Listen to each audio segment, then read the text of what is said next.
Romina Rizaro fue abusada por su padrastro desde que tenía 8 años.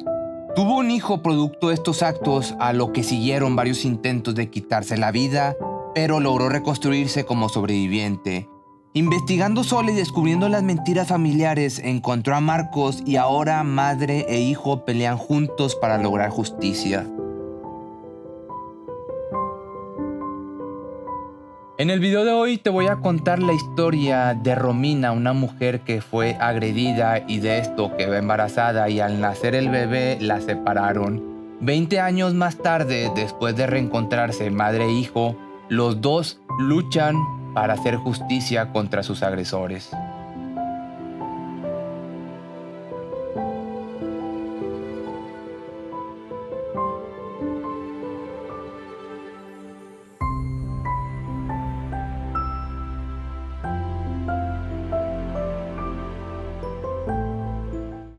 Romina se sienta del otro lado de la cámara, apaga el primer cigarrillo mientras que no sonríe.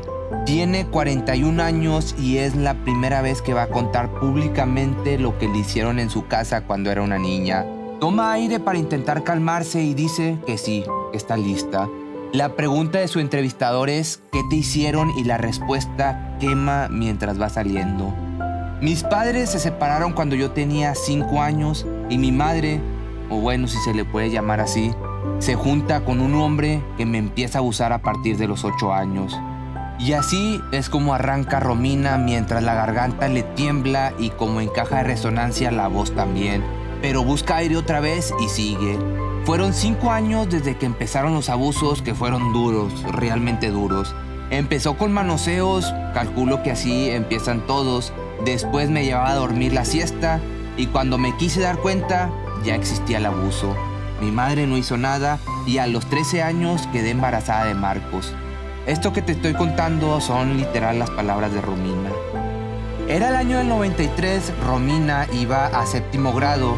Cuando ella debería estar saltando la cuerda como cualquier niña, su panza iba creciendo. Pero nadie en el colegio dijo nada, nadie quiso hacer nada. Cuando su mamá se dio cuenta de que estaba embarazada, la llevó a una clínica clandestina, pero ya era tarde. La gestación estaba demasiado avanzada y no le pudieron sacar el bebé. Fue así que llegaron a una médica a la que Romina vio 2 veces en su vida, en la única ecografía que le hicieron y en el parto. Marcos nació durante las vacaciones de invierno de casualidad porque podría haber nacido en horario de clases, es como dice Romina con cierto grado de sarcasmo. Fue una noche de invierno, el 23 de julio del año 93, la llevaron a un lugar de noche, frío y en un taxi la acompañaba su madre a una casa que para ella era el campo. Era una habitación oscura, fea, tétrica, en una litera donde a ella la pusieron en la cama de abajo y tenía unos dolores impresionantes. Ella sufría, pero no entendía nada, ella no entendía por qué sufría. Romina llora cuando recuerda esto, ya no como víctima sino como una sobreviviente. Y el llanto ya no la hace callar. Ahí me hacen tener a Marcos, pero nunca lo vi jamás lo pude ver. Me lo sacan ahí y en el momento no lo tuve en brazos, no, nada de nada. Yo lo escuchaba a él llorar de lejos y a mí me dejaron ahí en esa cama. Habré llorado hasta que me quedé dormida. Esto es lo que expresa Romina. El bebé del que habla Romina ahora en estos días tiene 27 años y está sentado al lado de Romina en silencio durante la entrevista. Está ahí con ella, aunque realmente desde hace muy poco, porque recién en el 2016 Marcos recibió una notificación titulada Sustracción de Identidad y así empezó a armar los pedazos de su verdadera historia, que había sido fruto de un abuso, que su adopción no era tal sino una sustracción de identidad y retención y que su mamá biológica lo estaba buscando. Pero bueno, regresando a Romina, después del nacimiento los abusos pararon, aunque todo se convirtió en aquí, nunca ha pasado nada. Ella dice que no le contó a nadie lo que le habían hecho porque realmente no pudo. Le daba vergüenza contar, no sabía qué iba a pensar la gente, le daba asco ser ella. No es que no quisiera hablar, es que no podía hablar. Y la respuesta a esto en las propias palabras de Romina fueron: te sientes sucia, sientes tu cuerpo sucio, ultrajado. Sin embargo, eso después lo fue comprendiendo con los años, que ella no tenía la culpa. Ella solamente tenía 8 años cuando empezaron los abusos, no tuvo infancia y no disfrutó como disfrutaban los chicos, tampoco tuvo adolescencia. Romina a los 16 años tuvo su primer intento de quitarse la vida, del que salió viva después de un lavado de estómago. Siguió sin poder hablar y unos años después se enamoró. Logró formar una bonita relación amorosa, pero la vida le tenía preparada otro golpe. Su pareja, el hombre de su vida, falleció en un accidente de tránsito cuando solamente tenía 27 años. Si es que tuvo algo de bueno, el nuevo drama hizo presión y empujó al anterior a superar. Y luego llegó un momento en que ella ya no podía sacar su cabeza de ese pozo para respirar. Los intentos de quitarse la vida ya eran ahora con armas. Se ponía un arma en la boca y ya no le importaba más nada. Ya no quería saber nada más de su vida. Y así fue que en el año 2011 Romina llegó a una nueva psicóloga donde contó todo, absolutamente todo, y esto por primera vez. Habían pasado 23 años desde el comienzo de los abusos. Al mismo tiempo también comenzó la batalla judicial, un camino con 2 vías. Una era encontrar a Marcos, algo que logró con ingenio, investigando y atando cabos sola, y la otra aún estaba pendiente, que todos los que habían formado parte de sus abusos pagaran lo que le habían hecho. Fue la suma de paciencia y de datos lo que condujeron a Romina hasta su hijo. En una discusión fuerte que tuvo con su madre, se entera de que su bebé se llamaba Marcos y que lo había adoptado una familia de una provincia que ella creía que eran de Santiago de Estero, esto en Argentina. Sin embargo, era verdad que se llamaba Marcos y era mentira el resto, porque Marcos siempre había vivido en Buenos Aires. También su madre le dijo que había sido anotado a nombre de ella como su hijo. Romina no se había olvidado la fecha del parto y como unos parientes de su abusador vivían en una zona rural de Derqui, pensó que ese podría haber sido el lugar al que la habían llevado a parir, el campo que recordaba. Entonces llamó al registro civil de Derqui y mintió. Dijo que su mamá había fallecido y que había tenido un hijo extramatrimonial y que lo estaba buscando para hacer la sucesión y darle su parte. Sí, acá está la partida, fue lo que le dijeron del otro lado del teléfono cuando ella llamó.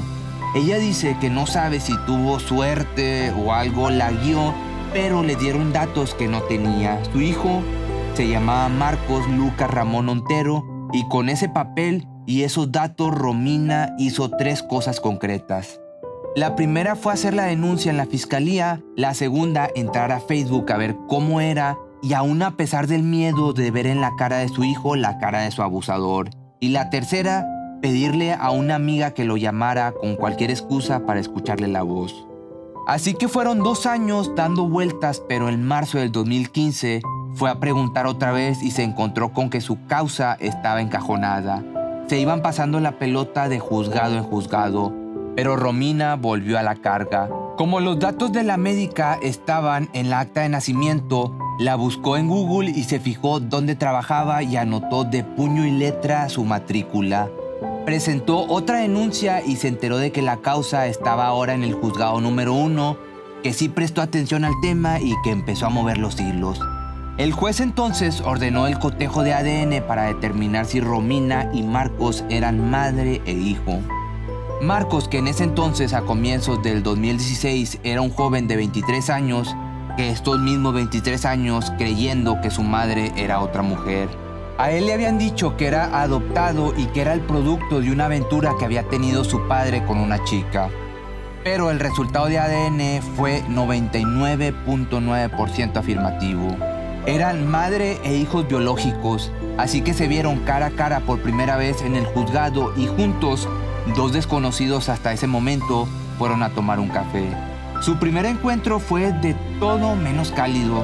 2 personas tan lastimadas, inocentes, con muchos miedos e incógnitas, con tanto que sanar, no pudieron tomar sus roles de un momento a otro. Me contó toda su historia, yo simplemente escuché. No emití juicio alguno, esto es lo que recuerda Marcos. No es que yo sea un tipo frío ni mucho menos, pero saber que soy producto de esa aberración fue algo que realmente me impactó. Pero al mismo tiempo dije, bueno, ¿Cómo puedo hacer para estar firme, fuerte y acompañarla a ella después de tantas desgracias que le han tocado vivir inocentemente? Porque realmente es tan inocente como yo en lo que nos pasa. Esto fue lo que pensó Marcos. Sin embargo, el reencuentro no fue un borrón. Marcos se tuvo que ir un año a trabajar haciendo un tipo de exilio.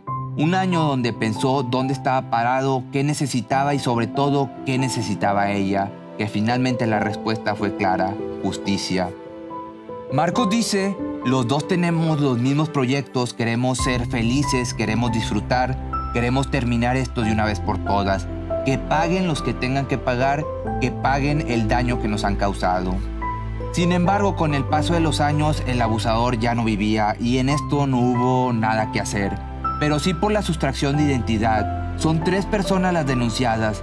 Fueron las 3 personas que armaron todo este complot junto con el abusador para que Marcos tenga todavía hoy una identidad falsa. Una es la madre de Romina, que aparece en la acta de nacimiento como madre biológica de Marcos. Otro es el padre de crianza, que aparece en la acta como padre biológico. Y la tercera es la médica que le hizo darlo a luz. Así que los 3 llegaron al juicio oral con prisión preventiva. A la madre de Romina la agarraron con un boleto para irse a España y al padre de crianza de Marcos cayó por un pedido de la Interpol. Pero solo estuvieron 2 años y medio presos, ya que todos en este momento están en libertad. Fueron condenados por los delitos de sustracción de un menor de 10 años y su posterior retención y ocultamiento, alteración del estado civil de un menor de 10 años y falsedad ideológica de instrumento público. Les dieron 4 años y 6 meses a la madre de Romina, 4 años de prisión e inhabilitación por 3 años a la médica y 4 años por el apropiador de Marcos. Pero para Romina este tiempo tras las rejas no repara ni remotamente el daño que le causaron. Por eso apeló. Les podrían haber dado 15 años, pero no, les dieron lo mínimo. Ellos tuvieron unas vidas fabulosas, pudieron decidir sobre sus vidas, pudieron viajar, pudieron tener amores, yo no. Yo no elegí la vida que tuve y la voy a seguir pagando hasta el día de mi muerte porque esto no se me va a olvidar. Nunca, jamás se me va a olvidar. A mí me ultrajaron mi cuerpo. Eso es lo que me pasa, entonces que paguen. Estas, obviamente, son las palabras de Romina. Mientras que por el otro lado las palabras de Marcos son: mientras la justicia da vueltas mi derecho a mi verdadera identidad, el desarraigo familiar más íntimo y las acciones de personas que actuaron en contra nuestra y de los más elementales derechos humanos siguen impunes. Pasaron 27 años y los perjuicios se siguen generando. Estamos en la muy larga espera de que los jueces revean las condenas para que, de una vez por todas, este calvario llegue a su fin. Finalmente, Romina se arrepiente de no haber empezado antes la búsqueda de justicia para lograr condenar a su abusador. Murió, pero él tendría que haber pagado. Dice y deja en claro la diferencia. Todavía están a tiempo con las 3 personas que siguen vivas. Romina.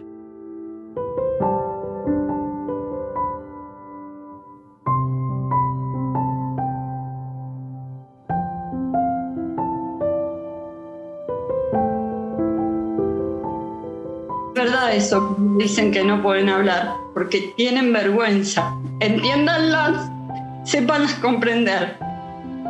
Si te gustó este video, no olvides seguirme en mis redes sociales y en mi nuevo canal secundario como ¿Sabías qué? By Pepe Misterio. Mi nombre es Pepe Cerecero y esto es...